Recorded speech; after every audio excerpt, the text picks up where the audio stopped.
using licensed characters in video games is nothing new. Since the 70s, it has been common for popular characters and celebrities to be licensed for use in video games.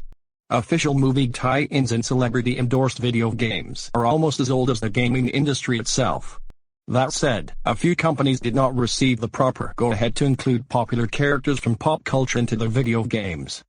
With the looming threat of legal repercussions, it is less likely to see game companies nowadays add characters into their games without the proper licensing agreements. However, there are still plenty of retro games that saw little problem borrowing licensed characters.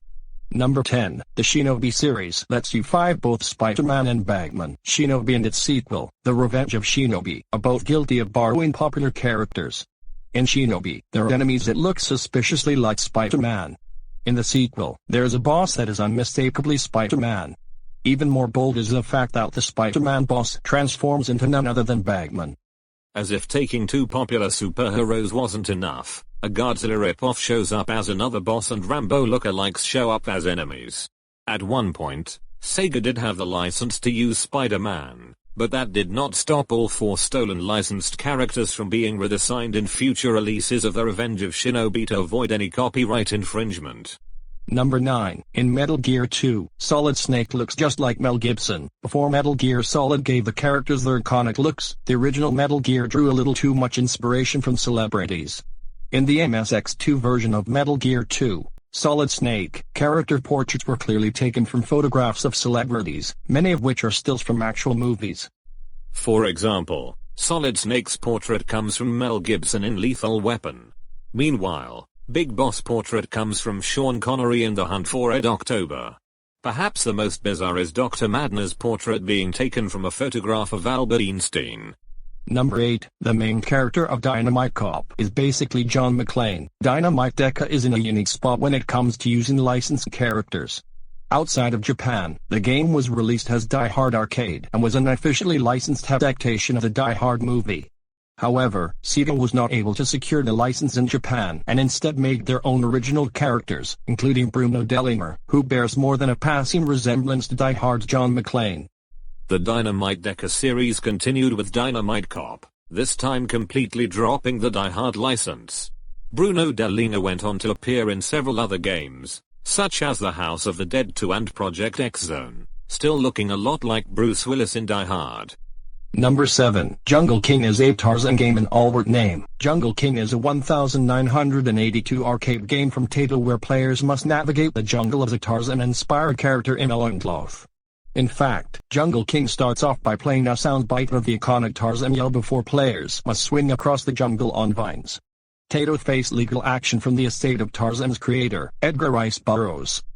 Jungle King was quickly rebranded as Jungle Hunt, replacing the Tarzan doppelganger with an explorer character named Sir Dudley Dashley. Soon after, Taito completely rethemed the game as Pirate Pete.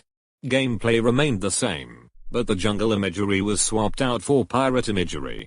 Number 6. Contra takes plenty from 80s blockbusters like Rambo. After its release in 1987, Contra's legacy was cemented by how it popularized the Kenema code and its influential run-and-gun gameplay. Contra also had plenty of influences of its own, notably blockbusters from the 70s and 80s. The two main characters, Bill Rizer and Lance Bean, are clearly modeled after Arnold Schwarzenegger and Sylvester Stallone. Along with Contra's jungle settings, the inspiration from Commando and Rambo is clear. The alien enemies in the Contra series also have similar designs to those in the Alien movie series, with the bugger enemies looking like facehuggers and the metal aliens looking just like xenomorphs. Number 5. Snatcher has Ace Emmerich, C-3PO, and other sci-fi characters walk into a bar. Snatcher is a graphic adventure game from Kenema released in 1988 for Japanese home computers. In the Blade Runner-influenced cyberpunk world of Snatcher, there's a bar called Outer Heaven. The patrons in the bar are wearing costumes that are heavily based on characters from various science fiction franchises. Among these legally questionable cameos are a Xenomorph, Kamen Rider, C-3PO, and even Cornelius from Planet of the Apes. Starting with the Sega CD port of Snatcher, many of these cameos were replaced with characters from various Konami series like Castlevania, Contra, and Twin Bee. Number 4. Splatterhouse lets you beat up monsters as a knockoff Jason Voorhees. Splatterhouse is a beat 'em up, released by Namco in 1988, where players fight various monsters.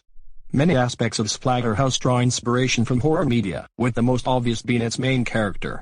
Rick Taylor is a young man that takes on the form of a muscular bald man with a mask. The character's design is obviously based on Jason Voorhees' design from Friday the 13th Part III and beyond. The terror mask worn by Rick in Splatterhouse even looks just like a hockey mask. This is probably why it was redesigned in later games to be visually distinct from Jason's mask. Number 3. You can fight Barney the dinosaur in Sneffage. Alien Bloodspurt. Sneffage. Alien Bloodspurt is a fighting game where beings from different planets must battle against each other. Somehow among the roster of alien creatures, Barney the dinosaur managed to sneak his way into the fight. By configuring the game's code, players can unlock Barney as a playable character. Xenophage. Alien Bloodsport was released in 1995, during the height of Barney and Friends' popularity. Barney's inclusion as a hidden character was most likely meant as a joke, especially as his only move is to send out bloody heart-shaped projectiles from his chest. Number 2. Street Fighter II as Mike Bison is clearly Mike Tyson. Street Fighter II. The World Warrior introduced many of Street Fighter's iconic characters. One of those characters is Belrig, an American boxer. Japanese players might know him better as Mike Bison. Not only is his name remarkably similar to real-life boxer Mike Tyson, but he also has a missing tooth and a similar hairstyle to Tyson. When Street Fighter II was being localized in the United States, Capcom decided to shift around 3 of the characters' names as to not leave themselves open to legal action from Mike Tyson. So, Mike Bison became Balrog, Balrog became Vega, and Vega became M. Bison. Even with the name change, Balrog still has several moves themed after Bison and Buffaloes. And number 1, the Baseball Arcade video game that was a sequel to Baseball Stars game. Baseball Stars Professional lets you play ball with Batman, Darth Vader, Indiana Jones, and much more. Baseball Stars Professional was released from Neo Geo Systems by SNK in 1990. It is a baseball game where players can play as a variety of fictional baseball teams. While the teams are all full of fun and interesting players, a team called Fabulous Superstars is sure to raise some eyebrows. The roster is entirely composed of characters that come from all sorts of popular franchises. Some of their players include Rambo, Rocky, Ripley, Vader, and Mad Maximum. When Baseball Stars Professional was re-released for the PS3 and PSP in 2010, almost every player on the Fabulous Superstars was renamed or even had their portraits redesigned. Some of the most ridiculous changes include Spark becoming Speak, Indy becoming Ark, and Batman becoming Ratman.